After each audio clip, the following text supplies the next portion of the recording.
प्यार नबी सल्लल्लाहु अलैहि वसल्लम के गुलामों, रसूल आज़म सल्लल्लाहु अलैहि वसल्लम का फरमान क्या है? चलो मदार के ताल्लुक से एक सुन लेते हैं। किसी भी अल्लाह के नेक बंदे, अल्लाह उसके रसूल का कोई फर्मा बरदार है,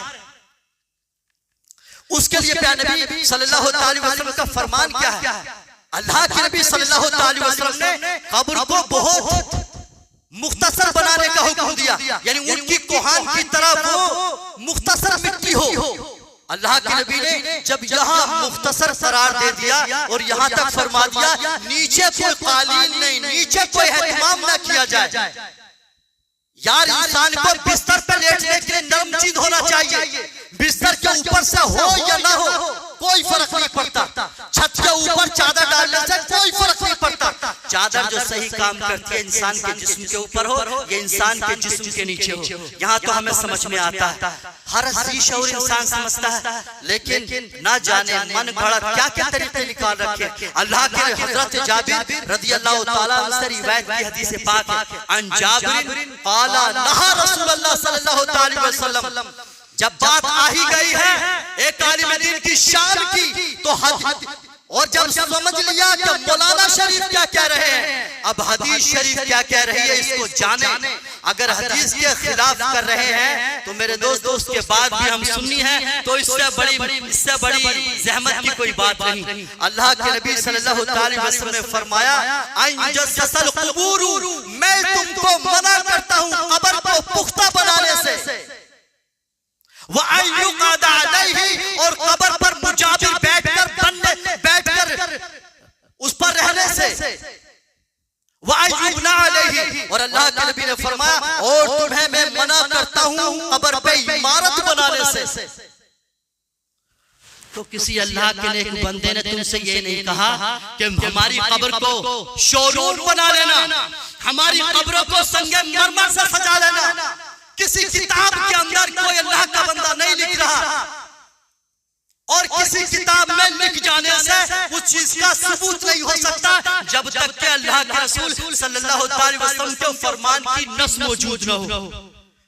क्योंकि कयामत तक के दिन के लिए रसूल आज़म सल्लल्लाहु अलैहि वसल्लम का फरमान है, जो कानून आपने बना दिया यही सुन्नत का निशान है, यही नजात का जरिया है। अल्लाह के नबी सल्लल्लाहु अलैहि वसल्लम ने फरमाया, मैं तुम्हें मना करता हूँ कब्र पे मुजाबिर बनकर बैठने से, कब्र पे जाना इबरत के लिए। सुभान अल्लाह। तो एक भाई सवाल करने लगे, बताइए तो रसूलुल्लाह सल्लल्लाहु अलैहि वसल्लम को रोजा क्यों बना हुआ? नबी सल्लल्लाहु अलैहि वसल्लम की कब्र पे इमारत नहीं है। तो मेरे भाई मसले को अच्छी तरह जान लें, एक है कब्र पे इमारत बनाना, दूसरा है कब्र का इमारत में या किसी मकान में होना। तो नबी, हर नबी के लिए खास है कि उसकी जहां पर वफात हो, यानी दुनिया से पर्दा फरमाए, विसाल शरीफ हो, तो मेरे भाई उसी जगह पे उसकी कब्र अनवर को तैयार किया जाए। तो प्यार नबी सल्लल्लाहु अलैहि वसल्लम हुजरे आयशा में उस वक्त मौजूद थे जब अल्लाह तबारक व तआला से मुलाकात के लिए आपने सफर फरमाया। तो इमारत पहले से बनी थी, तो ये जवाब नहीं हो सकता, धोखा किसी और को दो। अल्लाह के नबी सल्लल्लाहु अलैहि वसल्लम के लिए ये चीज खास है। ये तुम्हारी दलील वो दो जो चले। अल्लाह के नबी सल्लल्लाहु अलैहि वसल्लम ने जब अपने लिए मना फरमाया तो सारे लोगों के लिए नियम और कानून बना दिया। मेरे दोस्त, अरब ममालिक के अंदर आज भी अल्लाह के नेक बंदे, आज भी ईमान वाले ऐसा नहीं करते, मगर जब अजमियों की हुकूमत अरब पर आई तो उन लोगों ने उसी हुकूमत के जोम में ऐसे तरीके निकाले उनको अपनी फीलिंग के लिए, अपनी मोहब्बत का इजहार करते हुए अपना नजरिया थोपा और अपना तरीका इख्तियार किया। लेकिन किसी अल्लाह के वली ने, नबी के सच्चे गुलाम ने ऐसा न कहा न लिखा। अगर लिखा है तो सामने मुस्लिम शरीफ रखी है, रसूल आज़म सल्लल्लाहु अलैहि वसल्लम का फरमान है, मैं तुम्हें मना करता हूँ कब्र पे मुजाबिर बनकर बैठने से। अब मैं सच्चे अल्फाज में बात कह दूं, ये कब्रों का जो शोरूम बना रखा है, क्या ये उम्मत के फायदे के लिए है? क्या रसूलुल्लाह इससे खुश हैं? आज जो कब्रों पे तुम्हारे इस तरीके की वजह से सजदे होते हैं, आज जो जार मक्कार बेनमाजी कब्रों पे बैठे हुए हैं, क्या इससे उम्मत का फायदा हो रहा है? इस्लाम का कोई फायदा है? अरे उसको तिजारत का बना के रख दिया है। तो हमने कब्रों के शोरूम बनाकर, जानते हो इससे किसको नफा हुआ? आज दुनिया में मुसलमान देखो, दुनिया के कोने कोने में चले जाएं, हमारे गांव में आए, शहर में जाएं, लोग ईमान वालों को, नेक लोगों सबको अल्लाह ने जिसे तौफीक दी है, पक्की कब्रें नहीं बनाते बल्कि मिट्टी की कब्रें होती हैं। लेकिन क्या निकाला? नहीं नहीं नहीं, हम इसलिए लगाते हैं ताकि अल्लाह के नेक बंदे की कब्र है, वली की कब्र है। वली की सनत का कुरान के अंदर उतरी है, तेरे बाप ने सनत निकाली है। अरे वो अल्लाह के वली है, अल्लाह जानता, अल्लाह ने उनको इनाम दिए हैं। लेकिन विलायत की सनत तू कौन होता है देने वाला? फर्ज कीजिए अगर अल्लाह का कोई नेक बंदा है तो अल्लाह के नबी ने कोई ऐसा हुक्म दिया है, कोई ऐसी हदीस है कि कोई भी गुनहगार मुसलमान, कोई भी गुनहगार अल्लाह का बंदा किसी नेक बंदे की कब्र को मट्टी ना दे, हाथ ना पड़ जाए उसका। ये क्या दलील निकालते हैं? हम इस पर गिलाफ इसलिए चढ़ाते हैं कि हाथ ना पड़ जाए। ऐसी कौन सी हदीस है, कौन सा दीन है? अल्लाह के नबी ने फरमाया हाथ डालो। ये वो जगह है अगर मेरे अजीज जहां पे अल्लाह के नेक बंदे को दफन किया गया है, अगर तुम्हारा हाथ मस हो गया, ये रहमत वाली मिट्टी जो अल्लाह के नेक बंदे के जिस्म से मस है, हो सकता है अल्लाह तुम्हारा इसके सदक़े में बेड़ा पार फरमा दे, तुम्हारा दिल नरम हो जाए, तुम्हारे दिल में अल्लाह की मोहब्बत भर कर जाए, नबी की मोहब्बत आ जाए। मिट्टी को खुला रखो, अल्लाह के रसूल के फरमान की हिकमत, इससे लोग फैज़ हासिल करेंगे, आएंगे, इबरत हासिल करेंगे। बादशाह की कब्र को खुला देखेंगे तो उनके जहन के अंदर आएगा ये बड़े नेता की कब्र है, ये बड़े लीडर की कब्र है, बड़ी बातें मारता था, बड़े गाइडों को लेकर चलता था, बड़े संतरी साथ में रहते थे। आज देखो तो मट्टी के अंदर पड़ा हुआ है। आज देखो अल्लाह के हुक्म से मट्टी के नीचे गुमनाम हो गया, हुए नामवर बेनिशा कैसे कैसे, अरे जमीन खा गई नौजवान कैसे कैसे। लोगों को एहसास होगा यार देखो मट्टी के अंदर पड़ा हुआ है और एक अल्लाह का ये वली है, देखो आज ये मट्टी के अंदर सोया है मगर मट्टी से खुशबू आ रही है। एहसास होगा ये अल्लाह के वली की कब्र है और नबी सल्लल्लाहु अलैहि वसल्लम की सुन्नत जिंदा है, हाथ पड़ने से गुनाह नहीं होगा। कौन सा मसला निकाला है, कहाँ का तरीका निकाला है कि वली की कब्र पे हाथ नहीं पड़ जाना चाहिए? अरे हाथ पड़ेगा बेड़ा पार हो जाएगा, ये नजरिया होना चाहिए। उसकी किस्मत बदल सकती है क्योंकि जहाँ जाकिरीन दफन होते हैं, अल्लाह के नेक बंदे दफन होते हैं, वहाँ अल्लाह की रहमत बरसती है।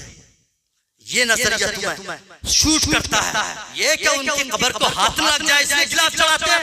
या ना कोई हदीस है, ना सुन्नत है, ना कुरान से साबित, ना हदीस से साबित। अगर आपका नजरिया है तो इतनी सख्त ना हो, इतनी सख्ती से साथ इस पे बात ना करें, क्योंकि हजरत ने मौलाना साहब ने सिर्फ और सिर्फ बात की थी फूल की और चादर की। बात अपने इमाम किराम ने इसको जरूरी लिखा है। हाँ, हम अगर चादर चढ़ा रहे, फूल चढ़ा रहे, बराबर हाथ दे रहे, बराबर उनके नाम का खिचड़ा खा रहे हैं, यार ये जरूरत है दीन में से नहीं है। खिचड़ा पकाना या गार्मिंग करना जरूरत दीन में से नहीं, मुस्तहबात में से। कोई इसका इनकार अगर कर रहा है तो काफिर थोड़ी हो रहा है। तुम कौन होते हो जो उसको बदअकीदा साबित करने वाले? अगर कोई ये कह रहा फूल न चढ़ाओ या चादर न चढ़ाओ, अगर तुम हकीकत में सुन्नी होते तो गर्व के साथ वो भी कहते हैं लोगों ऐसा ना करो, वो भी छुपे ढके छुपे अल्फाज में सिर्फ फूल के बारे में, चादर के बारे में कह रहे हैं। लेकिन प्यारे नबी सल्लल्लाहु अलैहि वसल्लम ने साफ फरमा दिया तुम्हें मुजाबिर बन के बैठने की जरूरत नहीं है। जब पुख्ता होगी, इमारत बनेगी तो जाहिर सी बात है तुम नए नए काम करोगे। कब्रिस्तान में जाने से लोग डरते हैं, रात में कोई जाना पसंद नहीं करता। जाना चाहिए इबरत के लिए। खौफ क्यों खाते हो? कब्रिस्तान में जाओ, उनकी कब्रों के पास बैठो, अल्लाह का बंदा बनकर खौफ दिल में लेकर कब्रिस्तान में जाना चाहिए। वहां जाए, ज़ियारत के लिए जाए। अल्लाह के नबी ने हुक्म फरमाया कब्रिस्तान जाओ, देखो, लेकिन तुमने कब्रिस्तान में शोरूम बना लिए तो मेरे भाई ये तो तुम्हारा अपना तरीका है, ये दीन का कोई फायदा, ये तो सिर्फ और सिर्फ आप ही का फायदा। क्योंकि जो लोग मुजाबिर बनते हैं, जिनके ठेके में होता है, उनके पेट भरते हैं और तुम्हारे पेट भी लोगों के नजरानों से भरते हैं। तुम जो मस्तियां करते हो वो सब उनके लोगों के पैसे पे करते हो। तुम जो ये कहते हो कि झोली भर जाएगी तुम्हारी, अबे अगर उनकी झोली अगर उन लोगों की झोली ये भरेंगे तो तेरी झोली भी तो भर सकते हैं। कि क्या नजरिया? अगर झोली वो भरेंगे, अल्लाह के नेक बंदे, उनकी जिम्मेदारी तुम लगा रहे हो कि झोलियां ये भरेंगे, उनकी जिम्मेदारी है। तो मेरे भाई, लाखों अंबिया किराम फलस्तीन की सरजमीन के इर्द गिर्द दफन हो चुके हैं, लाखों नबी दफन है।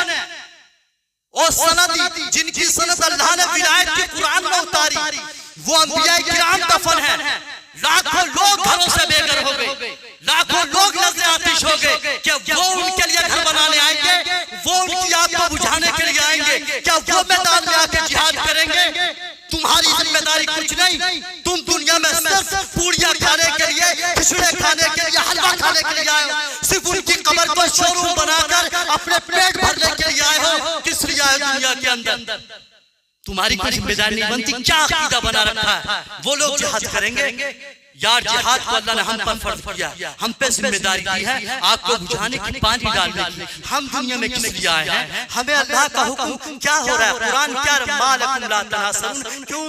क्यों तुम उनकी मदद नहीं करते? क्यों तुम अल्लाह उसके रसूल की फर्माबरदारी में अपने कदम को नहीं निकालते?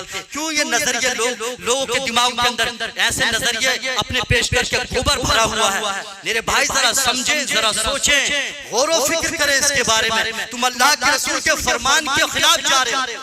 तुम्हें यह पता नहीं हमारी बकवास हमें कुफ्र और ज़लालत की वादी में ले जाएगी। तुम्हें यह भी अंदाजा नहीं हम अल्लाह के फरमान की नाफरमानी कर रहे हैं, मदनी आका की नाफरमानी कर रहे हैं। मगर हम तो यह है, हम इतने अंधभक्त बने हुए हैं यार। ये अंधभक्ति का मामला है, ये रसूलुल्लाह के सामने भी आया। सूरह यूनुस की आयत करीमा पढ़ो।